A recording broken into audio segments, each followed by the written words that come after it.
우리나라의 지금 통신 장비, CCTV, 엘리베이터 TV, 로봇, 드론, 뭐 슈퍼컴퓨터, 예. 이런 분야에 지금 중국산이 지금 차지하고 있는 비중이 엄청납니다. 예. 그런데 지금 싼 맛에 지금 중국산 장비를 지금 갖고 오는데 대부분의 선진국, 자유민주주의 선진국, 미국이라든지 EU라든지 일본이라든지 호주라든지 이런 곳은 중국산 이런 장비들 수입을 통제하고 규제합니다. 그 나라들은 바보라서 중국하고 있던 무역 마찰을 각오하고 통제하겠습니까? 중국 장비에는 백도어가 있기 때문에 항상 해킹 내지는 데이터 유출 우려가 있습니다. 네. 이게 지금 심각한 문제거든요. 통신 장비도 여러 가지가 있겠죠, 당연히. 뭐 일반적인 어떤 SK라든지 특히 LG 플러스가 이런 어떤 하위 통신 장비를 많이 쓰는데 이런 장비도 있지만 뭐 IoT라든지 특히 와이파이라든지 이런 것들이 있는데 심지어 중국에는요. 네. 중국에는 발 마사지 가게에도 보안 때문에 와이파이 설치를 지금 금지하고 있습니다. 중국에는. 우리나라는 지금 너무 이런 분야에 지금 무관심하다. 그래서 제가 작년부터 이런 어떤 문제를 지속적으로 제기를 했고 해서 네. 다행히 올해 3월달부터는 CCTV에 국한해서는 공공 부분에 네. 들어가는 것은 과기부와 국정원이 중심이 돼서 이제 어떤 신뢰성 테스트를 받아라고 이렇게 바뀌었는데 네. 저는 우리나라가 지금 이제 무역 때문에 미국이나 EU처럼 중국산 장비를 통제를 하지 못한다면 최소한 이런 수입 장비에 대해서는 이런 신뢰성을 검증을 최소화해야 네. 된다. 지금 그것도 안 되죠. 안 돼 있죠. 예, 수입도 하고 아무것도 검증 안 네, 하니까 예, 예. 마음만 먹는다면은 네. 정말 여기 안에 뭐 CCTV가 있다고 네. 하면은 뭐 의원실에 도청할 수도 있는 뭐 이런 그럼요. 상황인 거죠. 이게 중국에는 이제 모든 장비가 이제 백도어가 설치되어 있다고 이야기가 되고 있고 특히 중국인 법상 해외 수출된 회사의 장비를 할지라도 중국 공산당이 요구하면은 네. 그 장비에 대한 협조를 하도록 중국 법에 명시가 되어 있어요. 그러니까 중국산에 대해서는 이 안보에 대해서 굉장히 심각하게 되고 그리고 설사 네. 해킹이 아니더라도 데이터 유출 면에서 굉장히 심각하게 바라봐야 됩니다. 네.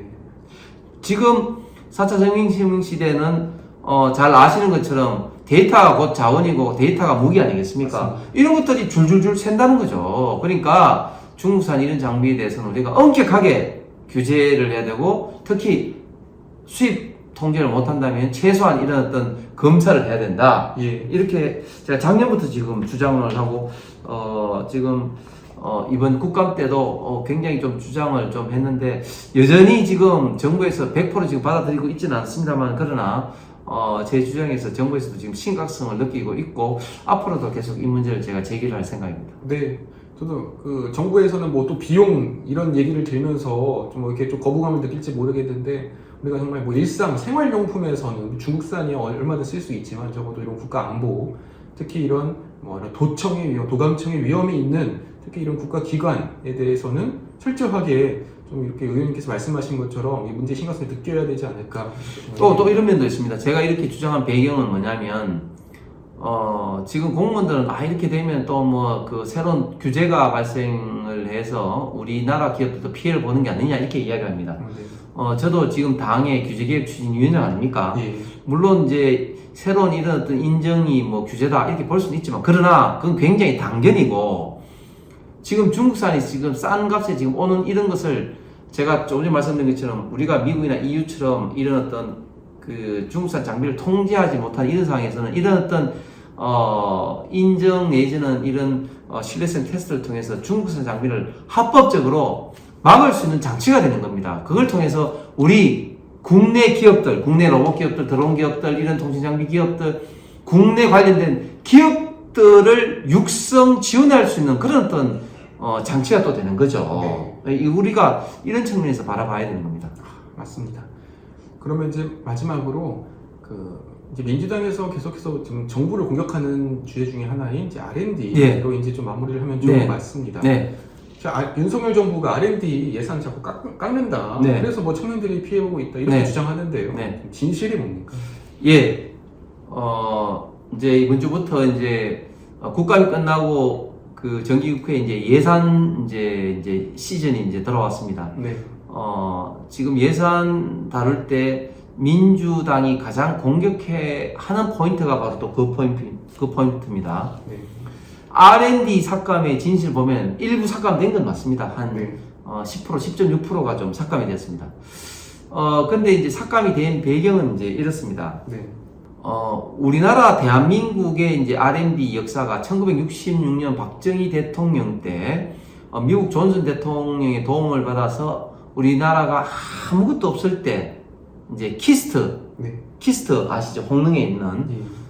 키스트를 만든 것부터 이제 R&D가 시작이 되었고 1973년도 키스트 내에 있는 연구 부분 16개가 대전 데드밸리에 가서 진짜 지금 우리 대한민국의 R&D 지금 인프라가 만들어지고 있습니다. 네. 지금 우리나라 이제 R&D 규모가 어떻게 성장해 왔냐면은 예산적인 면에서 봤을 때는 2009년도에 이제 그 10조가 이제 넘어가기 시작합니다. 예. 그러다가 이제 2018년도에 20조가 넘어가기 시작합니다. 작년에 이제 30조가 이제 넘어갔습니다. 엄청나네요. 엄청나게 늘었죠. 예. 그래서 지금 우리가 R&D 규모로 보면 5위권인데 네. 최근에 문재인 정부 때 너무 아까 말씀드린 것처럼 20조, 30조 너무 빨리 늘었습니다. 네. 그게 왜 늘었냐면은 디지털 댐이라든지 디지털 뉴들 이런 어떤 정책으로 굉장히 빨리 늘었습니다. 네. 그러다 보니까 여러 가지 관리상의 문제도 생겼고 또 효율성 면에서는 여러 가지 잣대가 있습니다만 특히 특허를 봤을 때는 우리가 R&D 100만 불당 특허를 보면은 우리가 특허가 OECD 기준에서 11입니다. 네. 그러니까 우리가 R&D 5위인데 특허의 11이라는 것은 그만큼 효율성이 좀 네. 떨어진다는 거죠. 예.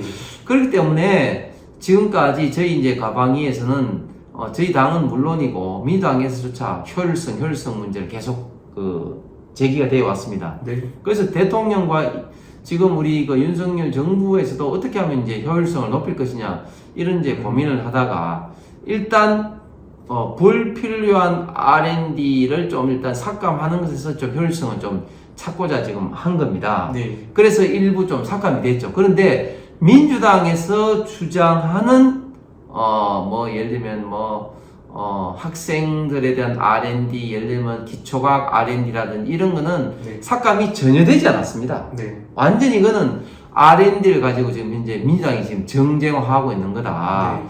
11월 2일인가 지금 대통령께서 지금 대전 데드밸리 가서 이제 과학자들하고 간담회도 일정 잡혔는데 네. 그리고 혹시 또 예산을 삭감하는 과정에서 일부 좀 문제가 되는 것은 저희 당이 저도 국회 예산 과정에서 다시 좀 정액하려고 지금 하고 있는데 예.